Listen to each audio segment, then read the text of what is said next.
Les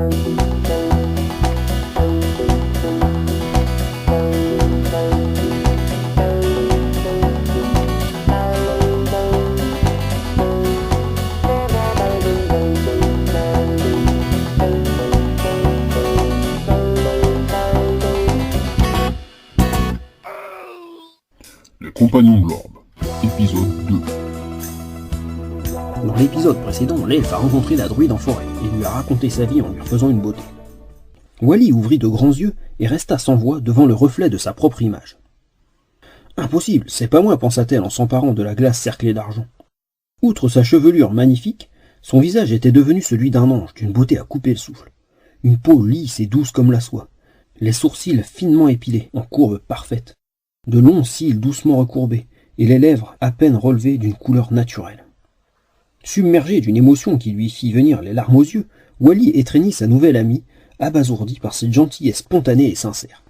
Éoliel essuya délicatement une larme au coin de l'œil de la druide qui lui sourit, et la gratifia d'une accolade bourrue. « Regarde-le, l'autre, là-haut, il a l'air content lui aussi. Mais on dirait bien qu'il voudrait qu'on le suive. »« Ça tombe bien, c'est par là que j'allais, justement, on y va ?»« Bah si tu veux, mais ça mène où ?»« À Tornetrogne, on va s'éclater. »« Ah bon ? Y a quoi là-bas ?»« Non mais tu connais pas Tornetrogne ? C'est l'un des endroits les plus en vogue de la contrée. Une grande ville qui ne sert qu'à faire la fête, et ce, à longueur d'année. C'est d'ailleurs pour ça qu'elle est installée à peu près à égale distance des plus grandes universités. Là-bas, c'est la fiesta en permanence. En plus, en ce moment, c'est Susvinas. Pas terrible comme nom, c'est quoi ? Ah bah dis donc, tu débarques d'où, toi ? Tout le monde connaît Susvinas. C'est la grande foire annuelle des viticulteurs, brasseurs et bouilleurs de cru. En fait, ils apportent tout leur reste de l'année, et mélangent dans d'énormes tonneaux.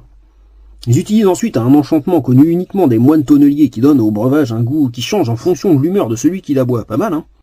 Éoliel resta dubitative. « C'est quoi le but final de l'opération ?»« Très bonne question, ma chère. En fait, la boisson en question est assez peu alcoolisée, et il faut en boire des tonneaux pour sombrer dans une ivresse qui ressemble à aucune autre. Et tu vois, tout le monde s'y retrouve, parce que les producteurs vendent la dite boisson au même prix dans tous les établissements. Ils se font un joli bénéfice en écoulant leur stock. Les moines vendent les fûts et les chopes de chêne cerclés d'acier. Ils sont les seuls à les fabriquer spécialement pour l'occasion. Les taverniers, les aubergistes, les marchands ambulants profitent de la foule immense qui se rend chaque année à cette fête mythique pour se faire un joli pactole. Dis donc, ça doit être quelque chose l'ambiance là-bas. Voilà, t'as pas idée. À ce qu'on raconte, on rencontre sur place toutes sortes de créatures. En plus, c'est bourré des shops avec des tas d'objets magiques et d'équipements. Au fait, t'allais faire quoi avec tes verres de vase, tu m'as pas dit ? Éoliel prit un petit air innocent. Ah oui, les verres ! En fait, ça rentre dans la composition du baume pour visage que je viens de t'appliquer, expliqua-t-elle désinvolte avant de détaler en éclatant de rire. Ah ! Vengeance ! S'écria Wally en fonçant à la poursuite de l'elfe filant comme le vent.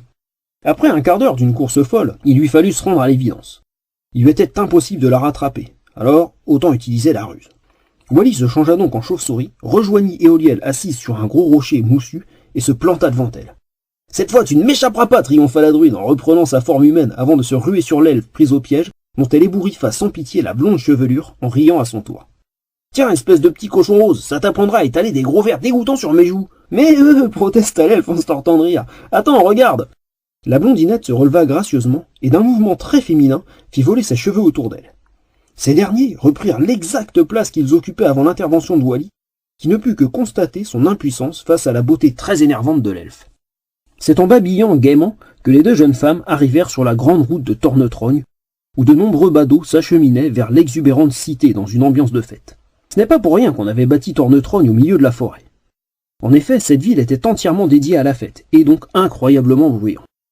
Pour l'heure, la foule qui s'y engouffrait en masquait en grande partie le décor. Wally entraîna sa nouvelle amie vers les hauteurs de la ville. Les 4 entrées, surmontées de lourdes arches de pierre, ouvraient sur de larges avenues menant vers le centre. Tout avait été agencé de façon à ce que les façades des bâtiments donnent sur la vaste scène qui occupait le milieu de la ville. Vue d'en haut, Tornetrogne ressemblait à une arène géante, dont les tribunes étaient les rues. Elle s'élevait en cercle concentrique, bordé de commerces, qui, adossés au mur, offraient une vue imprenable sur le spectacle permanent. Banderoles, lampions, guirlandes et autres décorations multicolores ajoutaient à l'ambiance naturellement festive de l'endroit. Tornetrogne offrait aux voyageurs tout ce dont ils pouvaient rêver. Des dizaines de bars, auberges, estaminets et autres tavernes jouxtaient des échoppes proposant un choix inépuisable d'objets hétéroclites. Éoliel écarquilla les yeux en embrassant du regard cette invraisemblable cité. Waouh, c'est hyper grand! Comment est-ce qu'il peut y avoir autant de troquets? C'est impensable! Bah non, c'est normal. Devant chaque établissement, les spectateurs peuvent manger et boire en regardant les concerts et autres spectacles. Ici, tu peux rencontrer toutes sortes de créatures, des plus fluettes aux gros monstres balourds. Ah ouais, c'est vrai? Des monstres, des gros? Ouais, on est au bon endroit. Le palier le plus haut est destiné aux établissements capables de recevoir les créatures massives. Bah, c'est pas bizarre, ça, le plus haut réservé aux créatures les plus lourdes? L'endroit ne leur est pas réservé, disons plutôt qu'il leur est destiné. Et puis, c'est du solide. Ici, tout a été bâti par les nains, qui faisaient la fiesta, les beuveries et les concours les plus stupides. Du genre? Du genre très stupide, répondit Wally en pouffant. Des batailles à coups de saucisses géantes dans les piscines de bière, le prix de la plus grande quantité de bouffe collée dans une barbe, la plus longue, la plus grosse, la plus frisottée, anomalie pileuse, et j'en passe. Bref, tu vois le genre, quoi, tout dans la finesse. Et c'est si petit qu'on le dit, un nain? Oh non mais je rêve! T'en as jamais vu? Enfin, t'as passé ta jeunesse en haut d'un arbre ou quoi? Les deux femmes se glissèrent dans une taverne aux proportions démesurées. Le bar leur arrivait au menton, sans parler des tabourets qui nécessitaient une séance d'escalade pour pouvoir s'y jucher. Des bœufs entiers rôtissaient dans des fourneaux géants, tandis que des chopes grosses comme des tonnelets encombraient tous les plans horizontaux disponibles. Une quantité d'alcool local coulait à flot, ingurgité de façon tout à fait déraisonnable par des êtres de toutes sortes, tous plus grands, gros et effrayants les uns que les autres. Éolienne était subjuguée par ces personnages monstrueux dont elle observait les spécimens de près pour la première fois de sa vie. « Hé, remets-toi, Raya Wally. Tiens, regarde là-bas, t'as pratiquement toutes les espèces de trolls des trois plans. Les tout petits qu'on trouve dans les bois et qui sont souvent des espèces de mauvais génies, et les maous qui débarquent des montagnes, genre très très bourrins. Là-bas, il y a un ogre fourreur, il y a même un centaure, tiens, regarde. Là, un bras-roc, c'est une espèce de golem de pierre. Tous ces monstres sont habituellement potentiellement dangereux, en particulier les trolls. Du coup, pour accéder à Susvinas, ils doivent se soumettre à un enchantement hyper puissant. C'est d'ailleurs grâce à ça qu'on comprend ce qu'ils racontent. Et c'est pour ça aussi qu'ils se bagarrent pas? Ouais, bah plus ou moins en fait. Ils viennent pratiquement tous de très loin pour faire la fête dans cette taverne mythique. Il paraît qu'on y a même aperçu le légendaire Zehirman, dont on raconte les aventures dans toutes les écoles du plan. Mais je sais pas si c'est vrai. Le fluotréal réapparut comme par enchantement, survola les deux filles, puis partit se poser sur la tête d'une des créatures qui semblait se livrer à une sorte de jeu avec un humain au teint blafard. « Hey, t'as vu » s'exclama Éoliel, soudain tout excité. « Il s'est posé sur la tête du gros machin là-bas, comme pour nous le montrer. » Il est pas un peu bizarre celui-là, je veux dire, par rapport aux autres? Mon doigt? Bah, c'est un troll des montagnes, mais t'as raison, j'en ai jamais vu de comme ça. Il fait étrangement humain. Hé, regarde le fluotréal, insista l'elfe. C'est sûrement un signe, il faut qu'on aille lui parler. Le petit messager semblait en effet désigner avec insistance l'imposante créature. Hé, Cucui! Psst, c'est à toi, la fiche du gros machin. Je sortirai la fiche quand tu m'auras trouvé un nom. Un nom? Ah, voyons voir. Fluotréal... Flubert, ça tirait? Le bouillant volatile sembla réfléchir un moment avant d'accepter. D'accord, mais je veux un qualificatif au bout. Flubert le casse-pied? Non, j'ai rien dit. Flubert le loquace? C'est mieux. Alors, voici donc Roar. C'est un troll barbare de niveau 1, spécialisation combat rapproché. Caractère bourrin, fonceur, plutôt joueur, bricoleur, serviable, honnête et goinfre. Une fidélité à toute épreuve. Incapable de résister à un sourire, rêveur et solitaire dans l'âme. Aptitude. Ses origines mi-troll, mi-homme lui confèrent une force et une résistance hors du commun. Il est doté en outre d'un pouvoir aléatoire qui, lancé sur l'ennemi, fait tout et n'importe quoi. Roar passe en mode berserk sans même s'en rendre compte en cas de trop forte émotion. Objet permanent. Ce troll porte un anneau attaché à une chaîne dont on ignore tout, et des bracelets de cuir plus 6 contre le feu. Objet préféré. 2 épées courtes, qui pour un humain normalement constitué sont gigantesques et donc inutilisables. Technique de combat.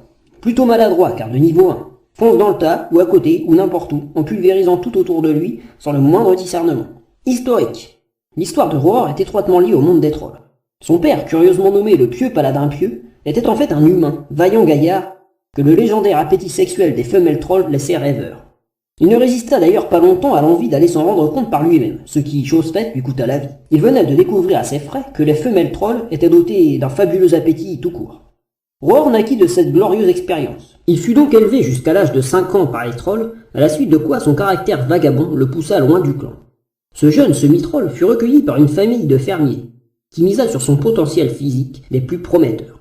Ces gens simples et près de la terre acceptèrent sans problème sa taille hors du commun jusqu'à son adolescence, et surtout jusqu'à ce que son encombrement démesuré et son phénoménal appétit ne le poussent à prendre le large de lui-même, non sans une certaine tristesse. Les années qui suivirent restent pour nous un mystère, mais il semble que notre imposant ami est abouti à la guilde des fondateurs, avec en tête l'idée d'en apprendre plus sur ses origines. Il a découvert qu'il s'appelait Roar Jambon, fils d'Algardeus Jambon. Il n'a pas décoléré depuis et s'est lancé dans une vie d'aventurier plutôt brutale pour passer ses nerfs. Comportement. Roar essaie de dissimuler son pouvoir aléatoire dont il a honte. Il prétend d'ailleurs que la magie est un truc de malhonnête. Il devient très irritable dès que l'on évoque son nom et prend d'ailleurs soin de le dissimuler. En même temps, Jambon... Point important, lorsque ses yeux gris-bleus virent au rouge profond, mieux vaut prendre le large, ses origines trolls ressortent. Il devient alors sauvage et incontrôlable, capable de dévorer n'importe quoi ou n'importe qui. Description physique. 2,50 m pour 200 kg. Des trolls, Roar a conservé le cuir, une ossature solide, une musculature énervante, un air farouche, peu de cheveux et des petites oreilles rondes. Pour l'heure, notre nouveau personnage essayait d'apercevoir ce qui venait de se poser au milieu de sa courte coiffure. D'un rapide mouvement, il attrapa le fluotréal, l'observa surpris, et le montra à son compagnon de jeu. « Hey, t'as vu, un gâteau apéritif qui vole ?»« Ah, mange pas, c'est sale. »« M'en fous, j'ai jamais mangé de truc bleu, il faut que je goûte. T'en veux un bout ?» À ces mots, la créature massive ouvrit une gueule immense d'où saillaient des rangées de crocs d'une taille tout à fait déraisonnable. Au moment où le monstre allait mettre fin à la trop courte carrière du fluotréal, le troll fut stoppé net par Éoliel qui se ruait sur lui en hurlant « Non, arrête !» Roar, mu par un réflexe inhérent à ses origines brutales, attrapa au vol la jeune femme qui se jetait sur lui et la bloqua net de son énorme patte, épargnant provisoirement le petit oiseau évanoui. « Vous en vouliez un bout ?» demanda le costaud incrédule en reposant délicatement l'elfe à moitié assommé par le choc. Éoliel mit un certain temps à reprendre son souffle, accroché au bras du troll qui semblait ne pas comprendre. « Faut surtout pas le manger !» parvint-elle à articuler. « C'est un messager des dieux !» Cette remarque sembla effrayer la grosse créature, qui jeta le malheureux oiseau sur la table comme s'il se fût s'agi d'un pestiféré. Flubert effectua le tout premier vol en marche arrière de sa courte existence et termina sa lamentable trajectoire, queue retroussée et tête ébouriffée, dans la chope du personnage un peu hagard qui partageait la table du troll. Celui-ci le regarda d'un œil mauvais. « Ah bah non, c'est dégoûtant, de la volaille dans mon verre maintenant. Garde tes cochonneries, patate, et puis c'est malin maintenant, tu me fais râler et mon picrate va encore avoir un goût de betterave. » Roar ricana bêtement, repêcha par la queue l'oiseau bleu, qui bien réveillé cette fois se débattait de toutes ses griffes, pour retourner dans la chope et y replonger sa tête de soifard. « Non mais regardez-moi ce petit goulu !» ricana-t-il en portant une nouvelle fois la pauvre Flubert trempée à hauteur de sa gueule. Éoliel faillit bien défaillir d'effroi, mais cette fois, Roar se mit à souffler sur le messager, un peu trop fort d'ailleurs. En effet, Flubert, pris sous le vent de la monstrueuse soufflerie, se trouva séché et dégrisé en quelques secondes. Quand Roar l'aida à se stabiliser sur son doigt, Flubert était devenu parfaitement sphérique. Une jolie petite boule de moumoute, toute bleue, d'où ne dépassait ni queue ni bec. « Allez bébert, la fiche du gâteau pâle qui ronchonne devant son nectar de betterave, qui fait partie de nos héros. »« Ah, bébert à présent, ça fait prestigieux, je vous assure. Bon bah moi j'ai trop mal à la tête pour protester, je vous lirai la fiche dans le prochain épisode. » « Eh non, on a encore le temps, et puis ça t'apprendra à nager la brasse dans les chopines. » Tu trouves ça spirituel, narrateur. Bravo. Alors, le grand gapal là-bas, c'est Lougar, sorcier nécromant. Spécialisation élémentaire de niveau 2. Caractère. Malhonnête, feignant, bourrin, faible, rusé, réfléchi et magnanime. Aptitude. Malgré son niveau 2, Lougar est particulièrement faible. Il ne possède que les 3 sorts suivants. Détection de magie, résurrection de moineaux, flamèche. Objet permanent. Une bague magique qui brille dans le noir. Objet préféré. Il est équipé d'une robe de sorcier élimée, passée du noir au gris sale, de bottes de cuir noir et d'une besace miteuse. Technique de combat. Lougar invoque des créatures d'outre-tombe afin de ralentir les ennemis, puis il les bombarde de projectiles, ou de cailloux, faute de mieux. Ce nécromant possède également des talents pour planter une dague dans le dos d'un adversaire. Historique. Arrière descendant du célèbre Linarian Ratma, Lougar est né à Paxivillus, capitale des Trois Plans, dont il n'est quasiment jamais sorti, excepté pour les vacances chez Pépé. Ses parents, Ernestine et Léon Linari, sont les membres actifs de la confrérie des sorciers et mages, dont le père est premier rang nécromant. N'ayant que des talents mitigés dans cet art ancestral, Lougar s'essaya à la maîtrise des forces élémentaires, normalement réservées aux sorciers du même nom. Cette activité le passionna beaucoup moins que les rondeurs des étudiantes qui l'avaient entraîné dans cette branche. Une fois son diplôme en poche, Lougar mentit sur son âge, s'inventa une nouvelle identité et rempila pour 4 ans à flemmarder sur les mêmes bancs et dans les mêmes cours. Cet étudiant longue durée s'économisait le jour pour réserver son énergie aux fêtes nocturnes et aux tournées des tavernes louches. À 22 ans, après avoir obtenu pour la 2e fois le même diplôme, Lougar dut quitter précipitamment la capitale, poursuivi par les pères des filles à peine plus jeunes, auxquels il avait pourtant généreusement fait découvrir les joies de l'existence. Comportement. Malgré un bon alignement chaotique, Lougar est surtout feignant de nature et consacre la majorité de son énergie à en faire le moins possible. Il n'est pas pour autant incapable, sachant en cas d'extrême nécessité utiliser le savoir de sa prestigieuse lignée. Description physique. Humain, Lougar est un grand maigre à l'apparence négligée. Taille 1m80 pour 65 kg, cheveux noirs, yeux gris, peau claire typique des nécromans. Et ben voilà mon bébert, on peut reprendre maintenant. Alors là non narrateur, la suite au prochain épisode, ça t'apprendra à te faire prendre des bains en échoppine.